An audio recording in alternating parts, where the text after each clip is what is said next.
Le Barça s'en sort grâce à Agüero.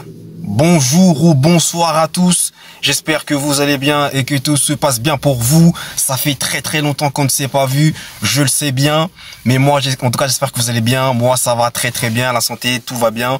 J'ai été malade quelques temps, mais ça va mieux. Je suis rétabli. Et j'espère que vous aussi, vous avez la santé et que tout se passe pour le mieux dans vos vies respectives.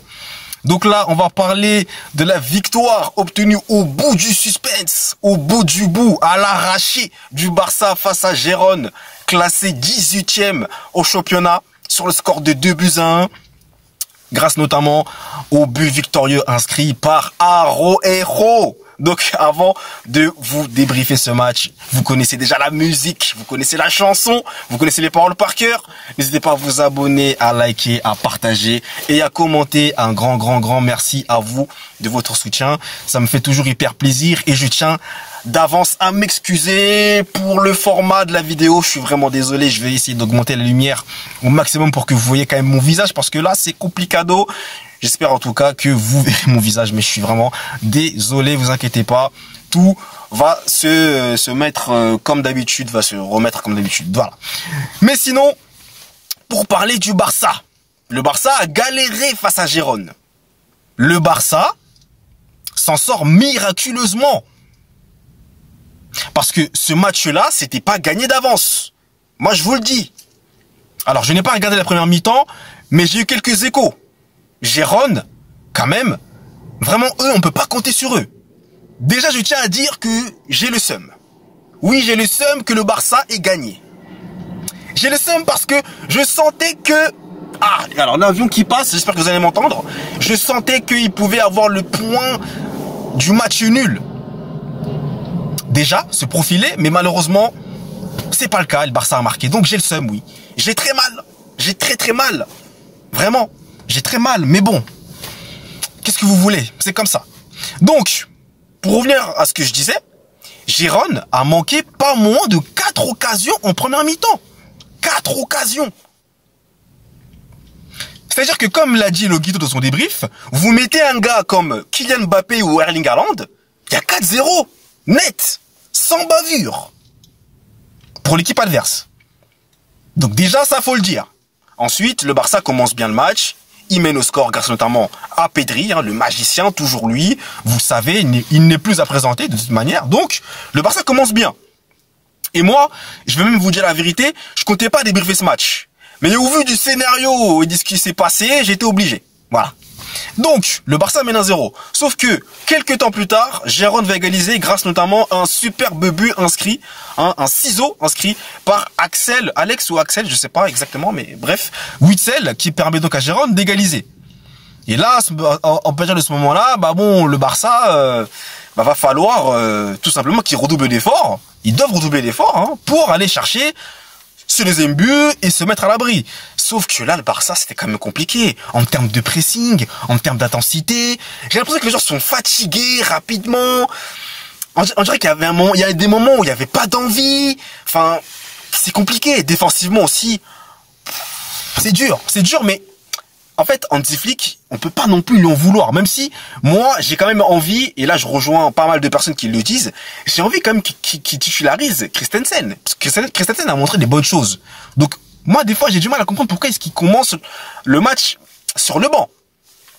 Mais là, à l'heure actuelle, le Barça, il y a une plombée de joueurs à l'infirmerie. Rafinha, Lewandowski, Ferran Torres, Dani Olmo. Ça fait beaucoup. Ça fait quand même beaucoup. Et là, Rafinha, parce qu'on va en parler aussi, Rafinha dans ce genre de match-là, et même depuis quelques temps en fait. En vérité, je suis en train de me rendre compte que Rafinha, c'est vraiment le joueur qui non seulement c'est lui qui presse le plus, mais en plus de ça, vous savez, sa niaque, son énergie, sa mentalité, elle manque. Elle manque terriblement au Barça. Elle manque terriblement. Et là, tu vois que Rafinha, eh bien, il manque au Barça, hein. Il faut le dire. Il manque vraiment au Barça. Parce que ça, il y avait Lamine Yamal qui revient de blessure. Parce que Lamine Yamal, on peut pas trop lui en vouloir. Le gars revient de blessure. Donc, voilà, tu veux l'en vouloir pourquoi? Pourquoi faire? Voilà. Mais Rafinha a vraiment manqué dans ce match. Ensuite, Il y a eu les entrées en jeu. Donc, l'entrée gagnante de Araujo, on va en parler, bien entendu. Hansi Flick, d'ailleurs, qui a pris un carton rouge, donc un deuxième carton jaune. Les arbitres en Liga, j'ai remarqué qu'ils ont vraiment plus la patience, hein, ils ont plus le temps.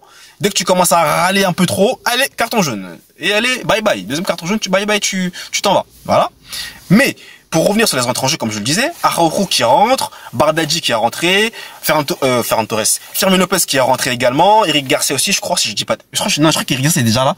C'est plutôt, comment il s'appelle, Gérard Martin qui rentre. Bon, Gérard Martin, c'est pas une entrée fameuse, mais bon, voilà, il est rentré en fin de match. Ça a pas été sans plus, quoi, je vais vous dire sans plus. L'entrée déterminante, c'est bien celle de Araujo. Bon, on va en parler parce que c'est ça dont il faut parler quand même, hein. Cette entrée en jeu de Araujo maintenant. C'est Araujo, c'est même plus Araujo. C'est Araujo qui rentre en jeu et qui joue en faux neuf. Il joue en neuf, en fait. Le gars joue en neuf. Il était là dans la surface de réparation comme un attaquant. Voilà. C'était incroyable et c'est lui qui vient marquer ce but de numéro 9. Incroyable Araujo, qui à juste titre, je l'ai critiqué à juste titre. Et quand il faut le dire, là, il rentre, il fait gagner son équipe. Donc, bravo à lui pour cela. Pour cette performance de Araujo. Donc, il y avait aussi Bardghji qui est à rentrer. Firmino Lopez aussi qui est à rentrer. Donc, Bardghji, j'ai bien aimé son entrée. Elle était très intéressante. Firmino Lopez, ça allait, voilà. Mais, le Barça a eu aussi des occasions. Et malheureusement, le Barça n'a pas été en réussite dans ce match. Ils ont manqué cruellement de réalisme dans ce match-là.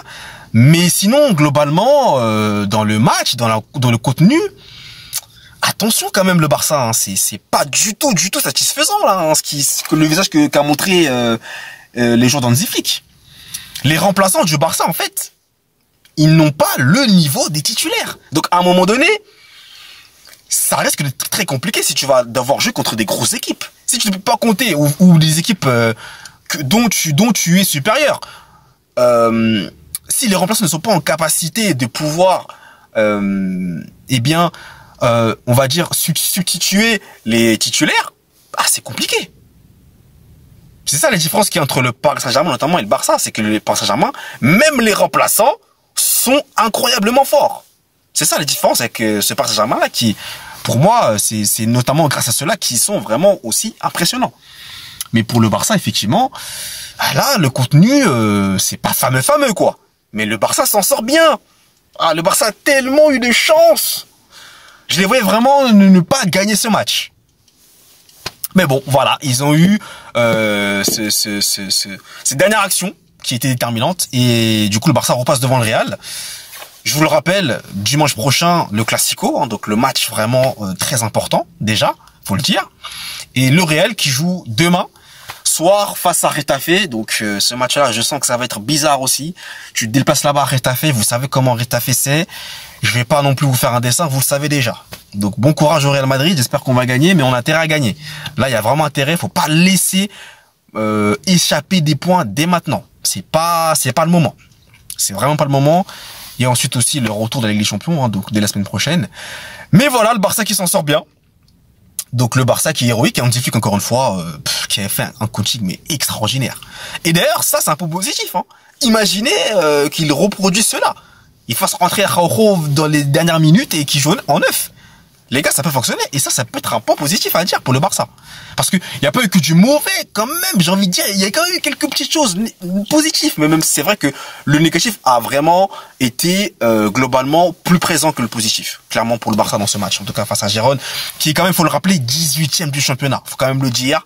Donc c'est pas normal de sortir une prestation comme cela face à Gérone. Je suis désolé. C'est pas le grand Gérone qu'on a connu 2 ans, 3 ans auparavant. Mais quand même, c'est une équipe qui a très grande difficulté, clairement.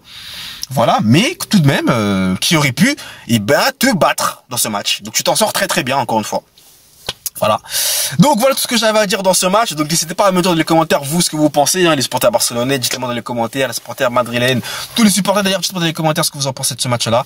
Et nous, vous le savez, on se retrouve très vite pour de nouvelles vidéos. D'ici là, passez une très bonne journée. Allez, peace!